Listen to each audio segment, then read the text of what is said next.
something so personal and perfectly normal. And to do that to his wife, Catherine, I mean, what has Princess Catherine ever done to Harry but love him? He should be ashamed of himself. Yeah, I suspect he is, because you can lie to the entire world. When you have quiet moments, you cannot lie to yourself. Fact. Yeah, and indeed, and in the book, he even describes Kate as the sister he never had. Well, funny way to treat your sister. You mentioned Meghan's, shall we say, changing views on race. You have actually said in all of Spare and all of the characters spoken about in Spare, the people spoken about in Spare, you believe Meghan Markle is the most racist person in the book. What do you mean by that? Good question. What I mean by that is that if you go back and you look throughout Meghan Markle's entire career, she never wanted people to know that she was Black. She never wore that on her sleeve. She never spoke about her Blackness. If we had looked at her, I maybe would have assumed that she was Hispanic. No one would have ever guessed that she was Black. It was never relevant to where she wanted to be in her career.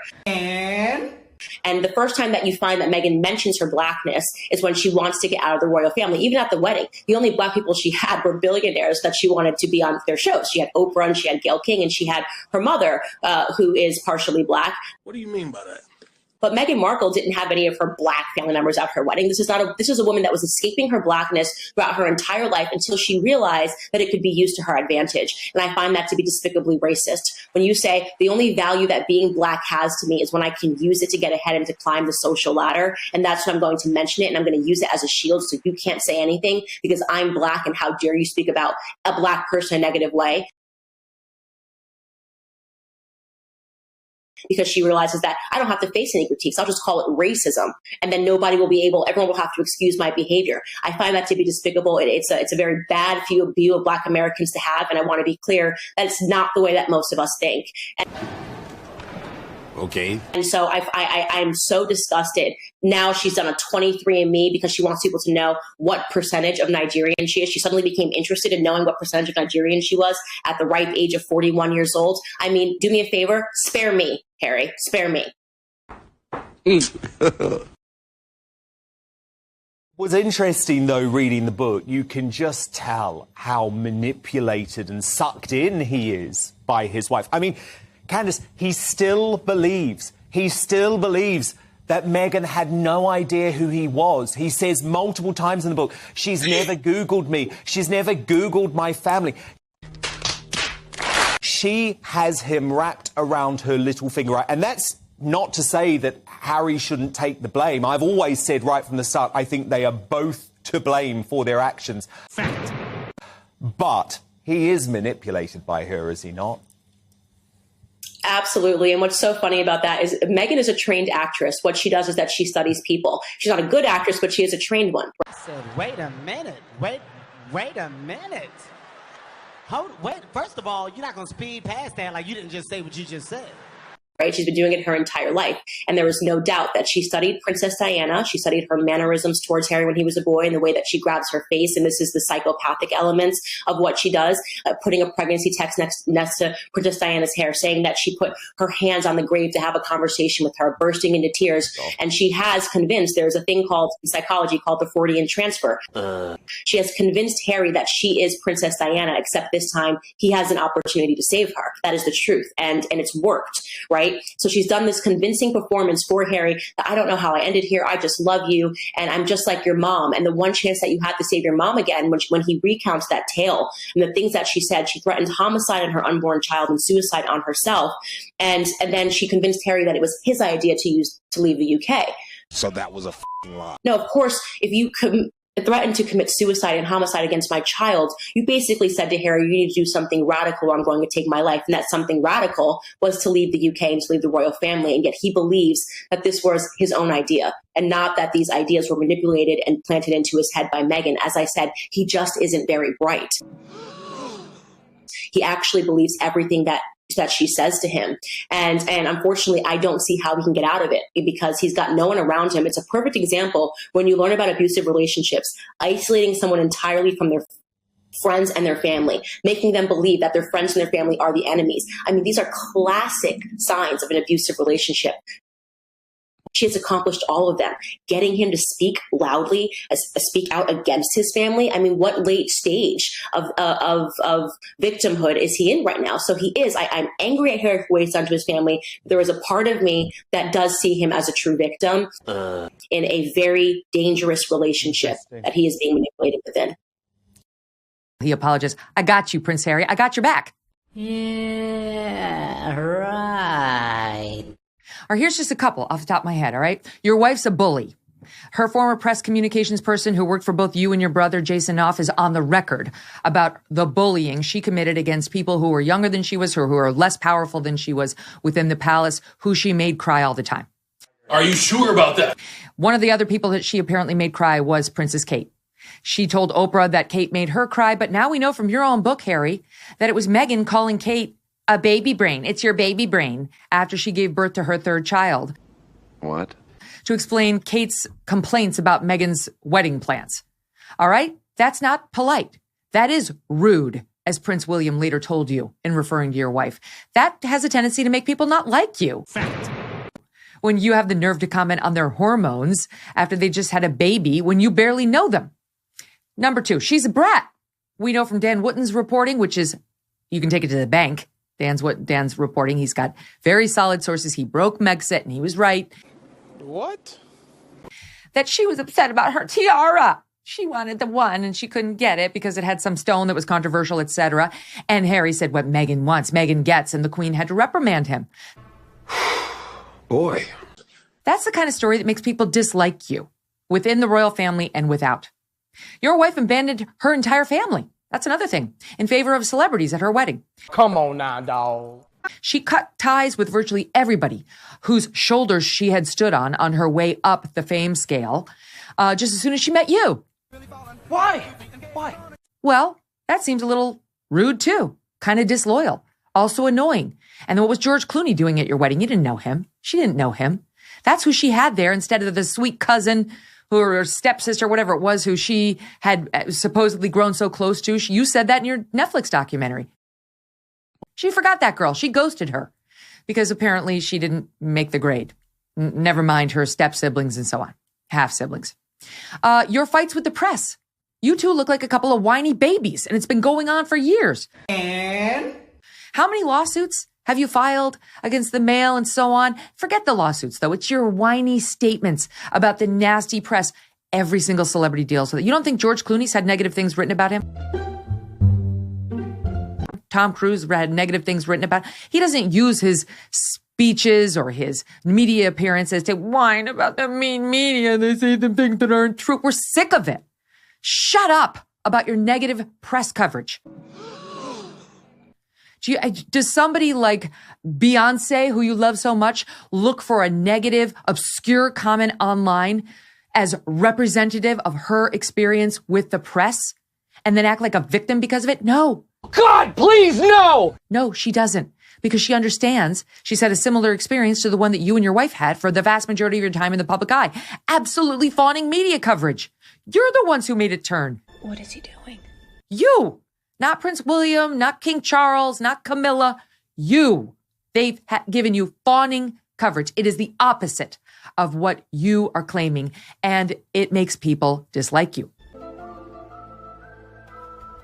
These constant complaints. Okay, here's another one. You're a leaker too. You're upset that the royal family leaks on you. You leak just as much as they do. Boring. You use Omid Scobie, your little stenographer at Harper's Bazaar. You use People magazine. But we all see what you're doing while you claim you have clean hands, and you absolutely do not. How? Hold on, bro. How? Here's another one. You abandoned the royal family in their greatest time of need. Both of you. You planned Megxit and executed on it. For one thing, when Prince Philip was dying in the hospital, you sat down with Oprah and called the royal family a bunch of racists. What? By the way, they now deny that. We'll get to it. You didn't care. And you didn't even have the decency to rule him out or the Queen when you knew he was in the hospital. And very elderly man, your own grandfather. No, still wanted your moment in the sun with the Queen of Montecito. Well, when the actual Queen Elizabeth, your grandma, was in the hospital, you two were sunning yourselves out in California. Everybody on the royal family went out there and upped their royal duties so that she could be rest assured the family still had her back and was representing the royal family, not you two. You were in the midst of your wine-a-thon out there on the West Coast. So that was a f***ing lie. You were happy to call her family racist when she was in her last year on Earth. You made the Queen's stress level go up, not down, when she was at her most aged and infirm. Ladies and gentlemen, we got him. You two both constantly play the victim. That's our number one complaint about you, despite the enormous privileges life has handed you. This is why we can't stand you. And it probably irritated your brother and your father and your mother-in-law too. Appointment is immeasurable. Right? You go out on Oprah, you and your wife, and want us to care about what title your kid is going to get or how big your castle is, like you complain about in Netflix. What color designer dresses you were forced to wear in your wife's case. Here we go again. Without stopping for 2 seconds to acknowledge the struggles of real people. No one cares about your kids' damn titles or your tiny castle or your beige dress. Okay. No one feels sorry for you, but you continue asking us to do so. And we're sick of it.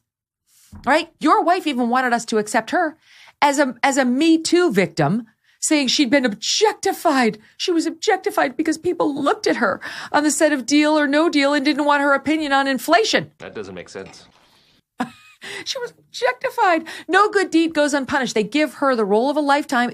She was a total unknown, put her on national television, gave her beautiful dresses to wear, did her hair and makeup, and all she can remember is, they told me to suck in my stomach and didn't pronounce my name correctly. I was objectified. What the hell do you think a model does? That's what you were on that show. You were a model. People pay to look at you. This week, I had a Twitter debate, just like I have a Twitter debate every week. This time it was with an individual by the name of Serena Daniari. After we exchanged a few tweets, I invited Serena to the show for an open dialogue. Okay. And I was absolutely thrilled that unlike most people on the left who won't talk to me face to face, Serena agreed to join me in person. Unfortunately, after my producers booked Serena's flight and hotel, Serena backed out. So instead of having that conversation,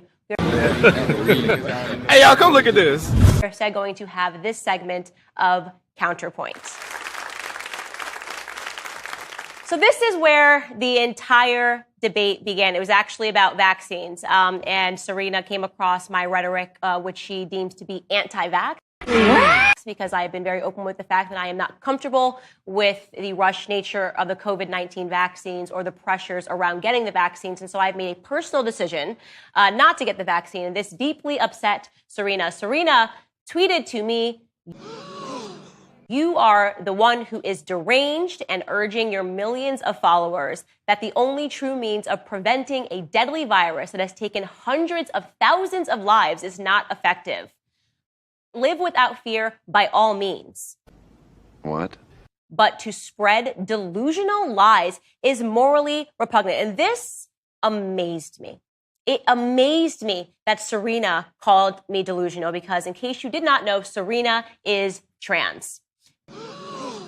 So I had stumbled across the internet as somebody who is a trans woman who is accusing me of being delusional because I am making a personal decision regarding my own health. And it actually gets even more bizarre. Fact. Serena went on in this Twitter exchange, and of course I answered back, and I said, "I just want to make sure that you're a trans woman telling me that I am a delusional person because I choose not to get a vaccine. You believe that between you and I am living in a delusion. Is that correct?" To which Serena answered, Hey, y'all, come look at this.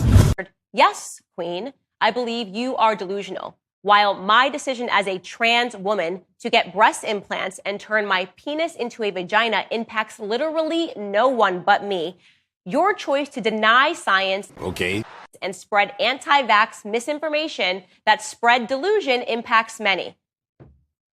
Denying science. A trans woman is accusing me of denying science. Is biology not science? convenient, then he has sharp and crystal clear memory whenever he wants to basically sell to us that he and his wife are victims. Sorry. But you are correct, and I will say this. Americans have a very big appetite for drama. That's why they moved to LA. It was always her plan to get back into LA. It's why she called Tyler Perry a perfect stranger and boo-hooed on the phone and called and told him everything, even though she had never spoken to him prior, because she wanted to get back into LA, and Tyler Perry is a billionaire. It's very easy to understand Meghan and what her desires are. But what I will say is that even for Americans, turning your back against the family is a step too far. You can maybe do that once and claim racism, and you had everybody believing that this must be it in the fog of Black Lives Matter and George Floyd when everyone was going crazy. But now there's more of a sober analysis on what's taken place. It seems too petty. It's gone too far. Not even the Kardashians. That is perhaps the example of the most crass family that we have in America. They put everything on display. But I will tell you one thing about the Kardashian sisters. They are loyal to one another. Nice. Yes. That is the reason why people like them, right? They don't ever sell each other down the river, and they're a very close-knit, tight family, and people enjoy that. What Harry is doing, and that any wife would stand by and allow her husband to do this. I mean, there are some parallels. You know, my husband and I, obviously, he's English. We fell in love at the same time. I'm an American girl that came from nothing. You know, my husband's family has a bit more than me. My husband's father is in the House of Lords. That doesn't make sense. And it was, you know, to understand the English culture, how did we end up on opposite sides of it? Why do I not think the UK is a racist country? Why do I think that the royal family is this wonderful traditional thing that's existed for a long time that has united the UK?